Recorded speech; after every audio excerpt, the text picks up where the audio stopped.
जय हिंद दोस्तों, स्वागत है आप सभी का आपके अपने परिवार द लॉजिकल साइंस में। मैं हूं आलोक सिंह आतिश और आज के इस वीडियो सेशन में हम लोग डिस्कस करने वाले हैं रेलवे साइंस 3200 के 23वें क्लास की।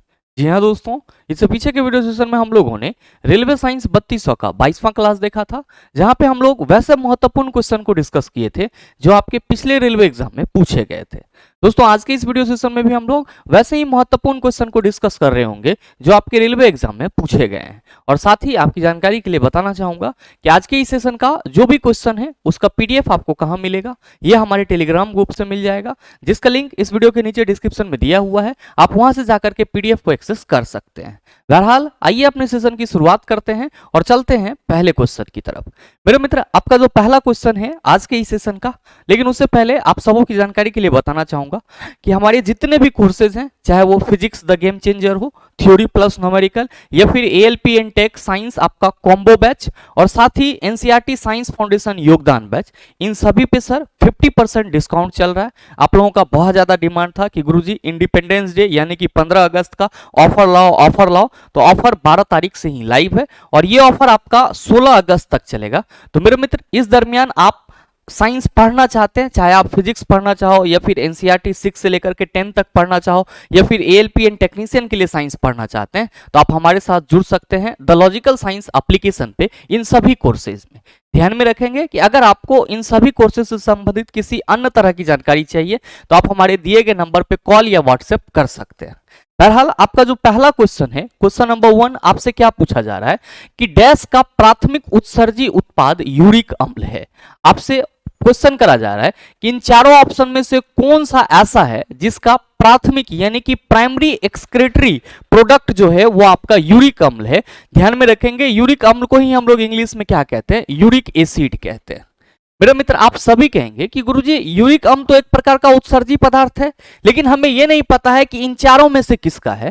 तो आप सभी ध्यान में रखेंगे कि जब हम लोग उत्सर्जी पदार्थ की बात करते हैं तो ये हमारे किस तंत्र से जुड़ा हुआ रहता है, या फिर ये जंतुओं के किस तंत्र से जुड़ा हुआ रहता है। आप सभी ध्यान में रखेंगे, उत्सर्जन तंत्र से जुड़ा हुआ रहता है, जिसको हम लोग एक्सक्रीटरी सिस्टम कहते हैं।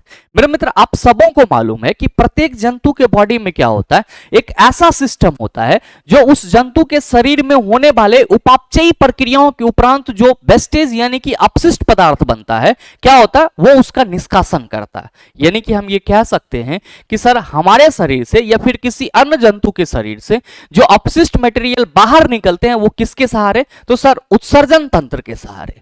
आप सभी ये ध्यान में रखेंगे अपने की पॉइंट के रूप में यहां पे कि जंतुओं में अगर प्रमुख उत्सर्जी पदार्थ की बात की जाएगी, जंतुओं में अगर प्रमुख उत्सर्जी पदार्थ की बात की जाएगी यानी कि मेन एक्सक्रीटरी मटेरियल की बात की जाएगी, तो आप सभी ध्यान में रखेंगे कि जंतुओं में प्रमुख उत्सर्जी पदार्थ CO2 यानी कि कार्बन डाइऑक्साइड को माना जाता है।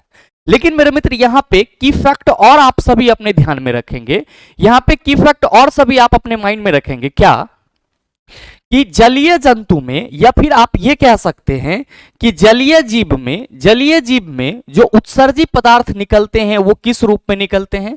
तो आप सभी ध्यान में रखेंगे कि जलीय जीव में उत्सर्जी पदार्थ अमोनिया के रूप में निकलते हैं। किस रूप में निकलते हैं, अमोनिया के रूप में निकलते हैं। क्यों? क्योंकि सर अमोनिया जल में घुलनशील होता है और जो जलीय जंतु जल में रहते हैं वो अपने बॉडी से एक्सक्रीटरी मटेरियल के रूप में अमोनिया का निष्कासन करते हैं, तो वो अमोनिया क्या होता है सर, तुरंत ही जल में डिसॉल्व हो जाता है यानी कि घुलनशील हो जाता है। साथ ही आप सभी ध्यान में रखना कि अगर हम लोग बात करते हैं स्थलीय जंतु की या स्थलीय जीव में उत्सर्जी पदार्थ की, स्थलीय जीव में उत्सर्जी पदार्थ की, तो आप सभी ध्यान में रखेंगे कि स्थलीय जीव में उत्सर्जी पदार्थ जो है वो आपको किस रूप में देखने को मिलता है, तो सर यूरिया के रूप में देखने को मिलता है। और मेरे मित्र, आप सभी ध्यान में रखना कि अगर हम लोग बात करते हैं रेप्टिलिया वर्ग के जंतु या फिर एवीज वर्ग के जंतु, रेप्टिलिया एवं एवीज वर्ग, ध्यान में रखेंगे एवीज वर्ग के अंतर्गत कौन आ जाता है, आप सभी कहेंगे सर जितने भी पक्षी हैं वे सभी एवीज वर्ग के अंतर्गत आते हैं। तो रेप्टिलिया एवं एवीज वर्ग के जंतु का जो उत्सर्जी पदार्थ होता है वो किस रूप में होता है, आप सभी ध्यान में रखना, यूरिक एसिड किस रूप में होता है, यूरिक एसिड यानी कि यूरिक अम्ल के रूप में होता है। किस रूप में होता है, यूरिक अम्ल के रूप में होता है। तो आप सभी ये की फैक्ट अपने माइंड में हमेशा याद रखेंगे एक्सक्रीटरी मटेरियल से संबंधित। क्या कि सर जंतुओं में प्रमुख उत्सर्जी पदार्थ कार्बन डाइऑक्साइड, जलीय जीव में उत्सर्जी पदार्थ अमोनिया, स्थलीय जीव में उत्सर्जी पदार्थ यूरिया, रेप्टिलिया एवं एविस वर्ग के जंतु का जो उत्सर्जी पदार्थ होता है वो क्या होता है सर, यूरिक अम्ल यानी कि यूरिक एसिड होता है। तो आपसे जो क्वेश्चन करा जा रहा है कि डैश का प्राथमिक उत्सर्जी उत्पाद यूरिक अम्ल है, आप सभी कहेंगे गुरुजी जब आप कह रहे हो कि रेप्टिलिया और एबिस वर्ग के जंतु का उत्सर्जी पदार्थ यूरिक एसिड होता है, तो हम कहेंगे कि सर हमारा इस क्वेश्चन का सही आंसर ऑप्शन नंबर डी हो जाएगा। मेरे मित्र आप सभी ध्यान में रखेंगे कि यहां पे जो हमने रेप्टिलिया वर्ग की बात करा है, इस वर्ग के अंतर्गत किस प्रकार के जीव आते हैं, तो सर वैसे जंतु जो रेंग करके चलते हैं उसको हम लोग रेप्टाइल्स बोलते हैं, या फिर उस ग्रुप को क्या बोलते हैं, रेप्टिलिया बोलते हैं। तो ये चीज भी आप अपने माइंड में रखेंगे। नेक्स्ट क्वेश्चन, क्वेश्चन नंबर 2, बड़ा ही सरल सा क्वेश्चन है, आप सबों ने आंसर कर लिया होगा। आपसे पूछा जा रहा है कि निम्न में से किसकी विद्युत प्रतिरोधकता सर्वाधिक होती है। आप सभी को मालूम है कि सर अगर हम लोग किसी मिश्र धातु की बात करते हैं तो उसकी विद्युत प्रतिरोधकता क्या होती है, सर्वाधिक होती है, या फिर अगर हम लोग किसी कुचालक पदार्थ की बात करते हैं तो कहते हैं सर उसकी विद्युत प्रतिरोधकता सर्वाधिक होती है। यहां पे अगर आप बात करेंगे तांबा तो ये मिश्र धातु नहीं है, लोहा मिश्र धातु नहीं है, चांदी मिश्र धातु नहीं है, नाइक्रोम क्या है सर, तो निकेल और क्रोमियम का मिश्र धातु है। और आप सभी ध्यान में रखेंगे कि इसकी विद्युत प्रतिरोधकता क्या होगी सर, सबसे ज्यादा होगी इन चारों में से। साथ ही आप सभी ध्यान में रखना कि विद्युत प्रतिरोधकता को हम लोग किससे रिप्रेजेंट करते हैं, गुरुजी रो से रिप्रेजेंट करते हैं। फॉर्मूला क्या होता है, RA/L होता है। क्या होता है फॉर्मूला, RA/L होता है। और मेरे मित्र आप सभी ध्यान में रखेंगे कि किसी चालक की जो विद्युत प्रतिरोधकता होती है, रेसिस्टिविटी होती है, वो चालक पदार्थ के मटेरियल और टेम्परेचर को छोड़ करके अन्य किसी भी चीज पर डिपेंड नहीं करती है। और यह भी आपका एक इंपॉर्टेंट क्वेश्चन होता है, कई बार आपके एग्जाम में पूछा गया है कि किसी पदार्थ की विद्युत प्रतिरोधकता निर्भर करती है। तो आप सभी वहां पे कंफ्यूज नहीं होंगे, हमेशा ध्यान में रखेंगे कि ये जो विद्युत प्रतिरोधकता है, ये जो विद्युत प्रतिरोधकता है, ये निर्भर करेगी, डिपेंड करेगी किस पे, तो आप सभी याद रखेंगे पदार्थ के प्रकृति पर। किस पे डिपेंड करेगी, तो पहला चीज कहेंगे पदार्थ के प्रकृति पर, और दूसरा चीज आप क्या कहेंगे, दूसरा चीज आप तापमान कहेंगे यानी कि टेम्परेचर कहेंगे। उम्मीद करते हैं आप सभी इस दोनों ही क्वेश्चन को समझ पाए होंगे। आइए बात करते हैं अगले क्वेश्चन की। अगला क्वेश्चन, क्वेश्चन नंबर 3 आपके सामने है कि किसी वस्तु के एक उत्तल लेंस के मुख्य अक्ष पर फोकस और उसके प्रकाश केंद्र के बीच स्थित किसी बिंदु पर रखा गया है, इसका निर्मित प्रतिबिंब डैश होगा। आपका ऑप्शन है आभासी और समान आकार का, आभासी और बड़ा, वास्तविक और बड़ा, वास्तविक और समान आकार का। क्या होगा इसका आंसर। मेरे मित्र अगर आपको उत्तल लेंस में प्रतिबिंब किस किस स्थिति में और कैसे बनता है ये चीज मालूम है, तो मेरे ख्याल से ऐसे प्रश्न आपको परेशान नहीं करेंगे। अगर नहीं मालूम है तो ऑब्वियस सी बात है कि ये आपको परेशान करेगा। ऐसे आप सभी ध्यान में रखना कि जब भी हम लोग उत्तल लेंस की बात करते हैं चेला जी, तो इसी को हम लोग क्या कहते हैं, आप सभी कहेंगे अभिसारी लेंस कहते हैं। क्यों, क्योंकि सर इसकी प्रकृति होती है कि अगर इसके मुख्य अक्ष के समांतर कोई भी प्रकाश की किरणें जाएंगी तो वो क्या होगी, फोकस पर केंद्रित होगी। जैसे कि अगर हम बात करें सर ये हमारा उत्तल लेंस है और ये इसका मुख्य अक्ष है, तो आप कहेंगे ये प्रकाशी केंद्र हो जाएगा। अब कोई भी प्रकाश की किरणें अगर मुख्य अक्ष के समांतर जाएगी, ये मुख्य अक्ष के समांतर जा रही है, तो आप क्या कहेंगे कि सर ये अपवर्तन के बाद क्या होती है, तो सर फोकस से होकर के गुजर जाती है या फोकस पर केंद्रित होती है। दैट्स व्हाई इसको हम लोग क्या कहते हैं, आप कहेंगे सर इसीलिए हम लोग इसको अभिसारी लेंस कहते हैं। क्या कहते हैं, अभिसारी लेंस कहते हैं। सवाल आपसे यह पूछा जा रहा है कि अगर उत्तल लेंस के मुख्य अक्ष पर फोकस और उसके प्रकाश केंद्र के बीच स्थित किसी बिंदु पर वस्तु को रखा जाए तो इसका निर्मित प्रतिबिंब कैसा होगा। तो चला जी हम लोग यहाँ पे क्या करते हैं, एक उत्तल लेंस बना लेते हैं। आप कहेंगे गुरुजी ये इसका प्रकाशी केंद्र हो जाएगा, जिसको हम लोग ऑप्टिकल सेंटर कहते हैं। ध्यान में रखेंगे कि ये क्या होगा, आप कहेंगे गुरुजी F1, इधर क्या होगा, आप कहेंगे F2। ध्यान देंगे क्वेश्चन में कहा जा रहा है कि मुख्य अक्ष पर फोकस और उसके प्रकाश केंद्र के बीच रखा जाता है वस्तु को। तो आप सभी को मालूम है कि उत्तल लेंस में जब भी वस्तु रखाएगा तो किधर रखाएगा, आप कहेंगे बाएं भाग। अच्छा ये प्रकाशी केंद्र है, इसको O से रिप्रेजेंट करते हैं और ये F1 फोकस है, तो क्वेश्चन के अकॉर्डिंग वस्तु कहां पे होगा, आप कहेंगे सर जी यहां पे होगा। मेरे मित्र आप कहेंगे कि गुरुजी एक प्रकाश की किरण ऐसी होगी जो मुख्य अक्ष के समांतर होगी, बिल्कुल होगी चेला जी। ये कहां से गुजरेगा, आप कहेंगे अपवर्तन के बाद फोकस से होकर के गुजर जाएगा। कोई एक प्रकाश की किरण ऐसी भी तो हो सकती है सर जो प्रकाशी केंद्र के अनुदिश जाए, आप कहेंगे सर प्रकाशी केंद्र के अनुदिश जाएगा तो उसका अपवर्तन नहीं होगा, ये चीज हमको पहले से मालूम है। मेरे मित्र आपको नहीं ऐसा लग रहा कि अगर हम इस प्रकाश की किरण को ऐसे ले जाएं और इसको हम ऐसे ले जाएं तो आपका प्रतिबिंब कहां पे बनेगा, आप कहेंगे सर जिधर वस्तु है उधर ही बनेगा, लेकिन प्रतिबिंब आपको कैसा दिख रहा है गुरुजी? सीधा। तो हम कहेंगे कि सर ये प्रतिबिंब हमारा काल्पनिक एवं सीधा बन रहा है। कैसा बन रहा है? काल्पनिक एवं सीधा बन रहा है। और साथ ही चला जी आप सभी देख रहे होंगे कि वस्तु आपका इतना सा है लेकिन प्रतिबिंब इतना बड़ा है। तो आप कहेंगे सर प्रतिबिंब यानी कि इमेज साइज की अगर हम यहां पे बात करेंगे, इमेज साइज की अगर हम बात करेंगे तो क्या कहेंगे? वस्तु से बड़ा होगा। क्या होगा? वस्तु से बड़ा होगा। बहरहाल आपसे क्वेश्चन क्या करा जा रहा है? क्वेश्चन करा जा रहा है कि किसी वस्तु को एक उत्तल लेंस के मुख्य अक्ष पर फोकस और उसके प्रकाश केंद्र के बीच स्थित किसी बिंदु पर रखा गया है, इसका निर्मित प्रतिबिंब डैश होगा। आप कहेंगे काल्पनिक, सीधा और वस्तु से बड़ा होगा। यहां पे पहला ऑप्शन है आभासी और समान आकार का, नहीं होगा आंसर। दूसरा है आभासी और बड़ा, इसको रहने देते हैं। वास्तविक और बड़ा तो नहीं होगा, वास्तविक और समान आकार का नहीं होगा। आप कहेंगे सर आभासी और बड़ा होगा। तो सही आंसर क्या हो जाएगा? ऑप्शन नंबर बी हो जाएगा। मेरे ख्याल से क्वेश्चन को आप इजीली वे में समझ पाए होंगे। आइए बात कर लेते हैं अगले क्वेश्चन की। नेक्स्ट क्वेश्चन आप सबों के सामने है कि किसी सीधे धारावाही चालक के कारण उत्पन्न चुंबकीय क्षेत्र से संबंधित निम्न कथनों पर विचार कीजिए।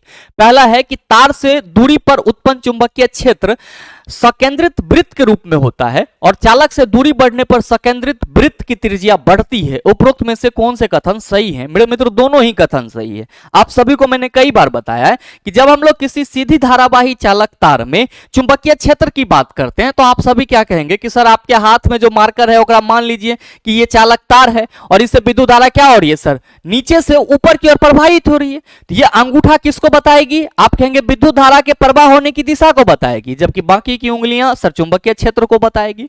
मेरा मित्र ये जो चुंबकीय क्षेत्र को उंगलियां बताएगी ये सभी क्या होंगे? आप कहेंगे सर वृत्ताकार होंगे। और सभी का सेंटर क्या होगा? तो आप कहेंगे सर एक ही होगा, यानी कि स्वकेंद्रित वृत्त का मतलब क्या हुआ? सभी वृत्तों का केंद्र एक ही हो। तो आप ये कह सकते हैं ना सर कि किसी सीधी धारावाही चालक तार के द्वारा जो आपका चुंबकीय क्षेत्र उत्पन्न होता है वो क्या होता है? स्वकेंद्रित वृत्त के रूप में होता है। और साथ ही मेरे मित्र यहां पे जो कहा जा रहा है कि चालक से दूरी बढ़ने पर स्वकेंद्रित वृत्त की त्रिज्या बढ़ती है, बिल्कुल ही सही है। आप क्या कहेंगे सर तब तो हमारा ये भी सही है और ये भी सही है। बिल्कुल, तो सही आंसर क्या हो जाएगा? आप कहेंगे ए और बी दोनों। तो आपका सही ऑप्शन ऑप्शन नंबर ए हो जाएगा। नेक्स्ट क्वेश्चन आपके सामने है क्वेश्चन नंबर 5, बड़ा ही सरल सा कि तीन एक समान बल्ब 6 वोल्ट की बैटरी के साथ समांतर क्रम में संयोजित है। यदि परिपथ में प्रवाहित धारा 0.6 एम्पियर है तो बैटरी द्वारा 6 शक्ति होगी। मेरे मित्र आप क्या कहेंगे कि गुरुजी शक्ति की बात की जा रही है, हम सबों को मालूम है पावर इक्वल टू क्या होता है? तो वोल्टेज इंटू धारा होता है। भाई मेरे वोल्टेज कितना है आपका? आप कहेंगे 6 वोल्ट। धारा कितना है? 0.6, पॉइंट हटा दीजिए नीचे 10 आ जाएगा। 36/10 ये क्या हो गया? आप कहेंगे सर 3.6 वाट। सही आंसर ऑप्शन नंबर डी हो जाएगा। मेरे मित्र ध्यान में रखेंगे कि हम लोग P equal to V²/R formula भी लेते हैं। तो कभी कभी सवाल आपको अगर क्वेश्चन में वोल्टेज और रेसिस्टेंस दिया हुआ रहे और फिर पावर की बात की जाए तो आप ये वाला फॉर्मूला लगाएंगे। वोल्टेज और धारा दिया हुआ रहे और फिर पावर की बात की जाए तो आप ये वाला फॉर्मूला लगाएंगे। नेक्स्ट क्वेश्चन हम लोग देख लेते हैं सर। क्वेश्चन नंबर 6, बड़ा ही सरल सा क्वेश्चन। आपसे कहा जा रहा है कि नीचे दी गई अभिक्रिया के बारे में कौन से कथन सही है? अच्छा, अभिक्रिया क्या हो रहा है? तो सर अभिक्रिया जिंक ऑक्साइड और कार्बन के बीच हो रहा है। कैसे? तो सर जिंक ऑक्साइड और कार्बन जब रिएक्ट कर रहा है तो जिंक और कार्बन डाइऑक्साइड बना रहा है। अब आपको यह बताना है कि जिंक का अपचयन हो रहा है, कार्बन का ऑक्सीकरण हो रहा है, जिंक का ऑक्सीकरण हो रहा है, कार्बन का अपचयन हो रहा है, मतलब क्या हो रहा है?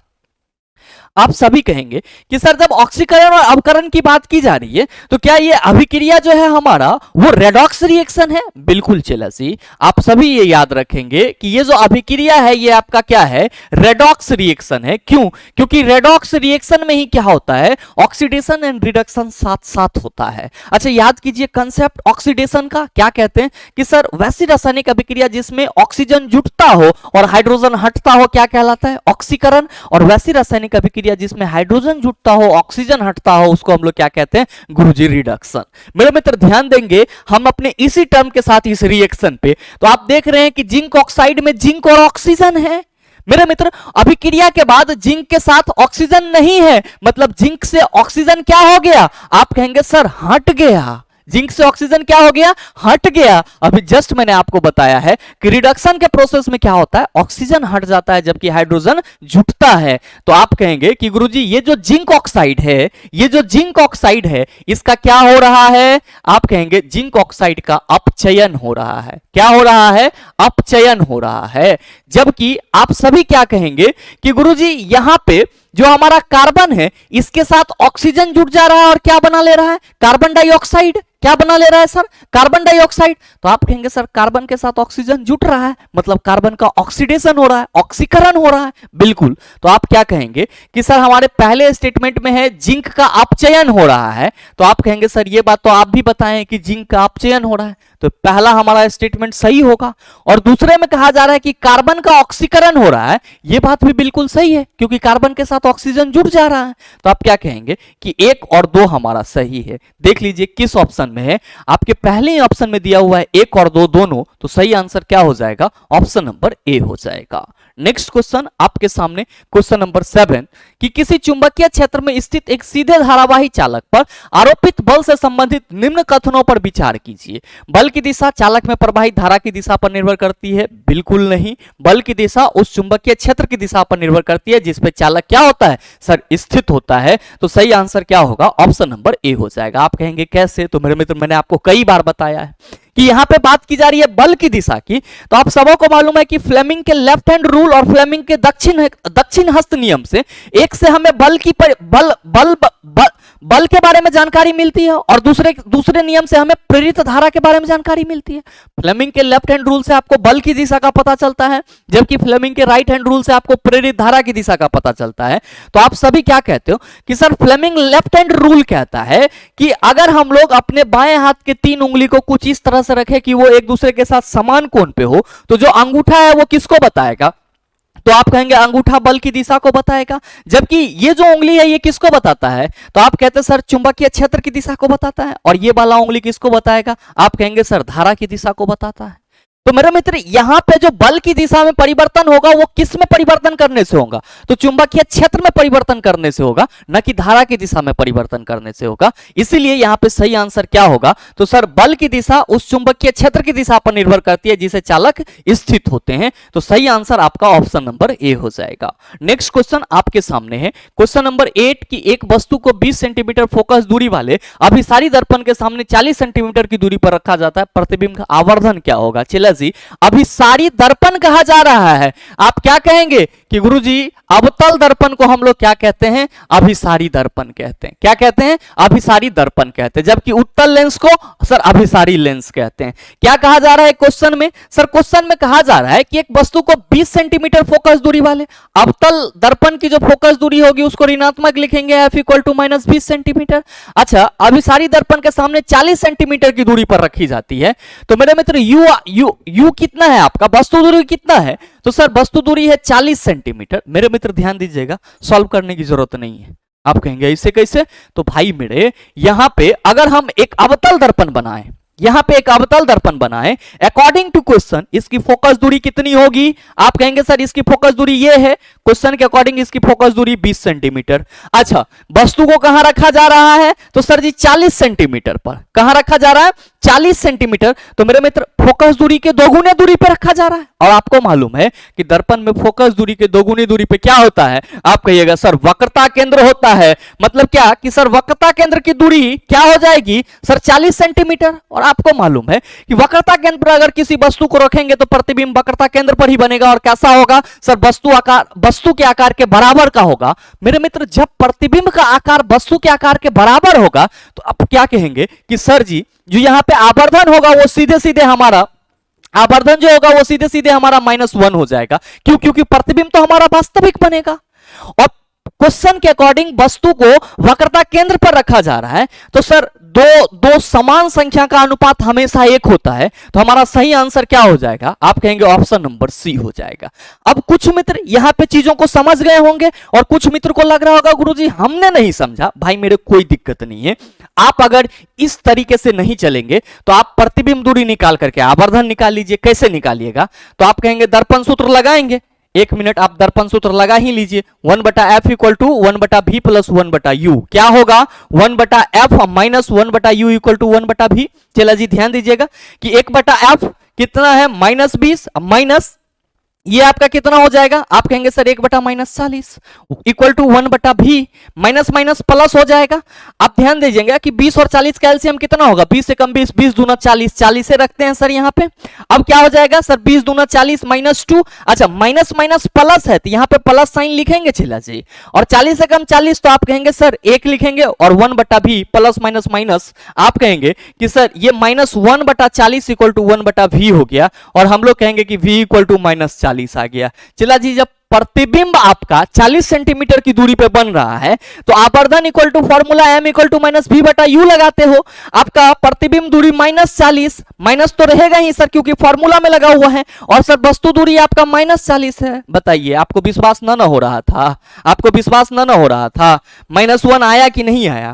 तो हमको क्या जरूरी है इतना लाग लपेटा करने की जब थियोरेटिकल कंसेप्ट से ही हमारा आंसर सॉल्व हो जा रहा है। तो आप कहेंगे कि सर अब हम ये समझ गए, हम दोनों तरीके से कर सकते हैं। बस मेरे मित्र आप सभी ध्यान में रखेंगे, एग्जाम में जब भी क्वेश्चन को पढ़ें तो एक बार में अगर नहीं समझ में आ रही है तो दूसरा बार भी उसको पढ़ के समझने का कोशिश करें। अगर एक बार आप क्वेश्चन समझ गए तो याद रखिएगा कि या तो आपको बहुत ही कम समय लगेगा उसको सॉल्व करने में, या फिर आप उसको बगैर सॉल्व किए आंसर कर सकते हैं जैसे कि मैंने पहले केस में करा। उम्मीद है कि आप समझ गए होंगे। आइए बात कर लेते हैं अगले क्वेश्चन की। नेक्स्ट क्वेश्चन है क्वेश्चन नंबर 9 कि नीचे दिए गए कथनों पर विचार कीजिए और सही उत्तर का चयन कीजिए। न्यूलैंड की कल्पना के अनुसार प्रकृति में केवल 56 तत्व मौजूद थे। बिल्कुल सही है, न्यूलैंड का यह अनुमान था कि नेचर में टोटल 56 एलिमेंट ही हैं, और जब मेंडलीफ आए थे तो उनका मानना था कि 63 एलिमेंट ही हैं, लेकिन अभी प्रेजेंट डे में 118 एलिमेंट है सर। तो आप कहेंगे कि सर न्यूलैंड के अनुसार पहला स्टेटमेंट सही है। साथ ही कहा जा रहा है कि न्यूलैंड ने पाया कि प्रत्येक 8वें तत्व में पहले के समान गुण मौजूद थे। सर ये भी सही है क्योंकि इसी का ऑक्टेव रूल कहता है कि अगर तत्वों को 1 से लेकर के 8 तक उसके बढ़ते हुए परमाणु द्रव्यमान के क्रम में सजाया जाए तो प्रत्येक 8वें तत्व का गुण पहले से मैच करेगा या पहले तत्व का गुण 8वें तत्व से मैच करेगा। तो आप क्या कहेंगे गुरुजी दोनों स्टेटमेंट सही है, इसीलिए हमारा सही आंसर क्या हो जाएगा, ऑप्शन नंबर डी हो जाएगा। नेक्स्ट क्वेश्चन देख लेते हैं सर। क्वेश्चन नंबर 10 C6H6 की समजातीय श्रेणी डैश की समजातीय श्रेणी से संबंधित है। मेरे मित्र C6H6 किसकी बात की जा रही है, बेंजीन की बात की जा रही है। अच्छा बेंजीन की संरचना कैसी होती है चला जी, आप कहेंगे सर साइक्लिक होती है यानी कि चक्रीय होती है। बेंजीन की संरचना की अगर हम लोग बात करेंगे तो सर बेंजीन की संरचना कुछ इस तरीके से होती है।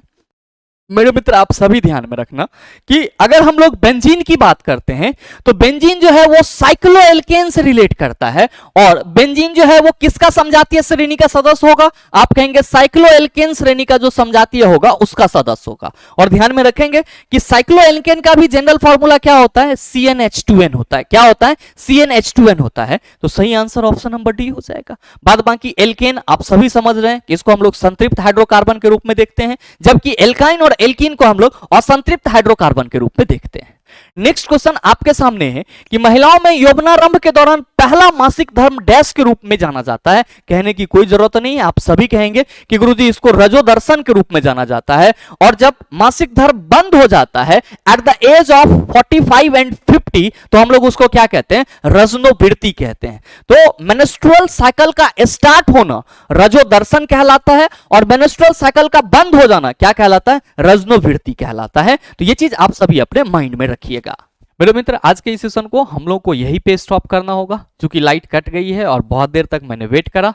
नीचे से आपका एक लाइट जल रहा है और ये बोर्ड का लाइट जो है उसी पे आपका अभी काम चल रहा है, और ये सारा सिस्टम अभी इन्वर्टर पे चल रहा है, तो बहुत ज़्यादा देर तक ये चल नहीं सकता है।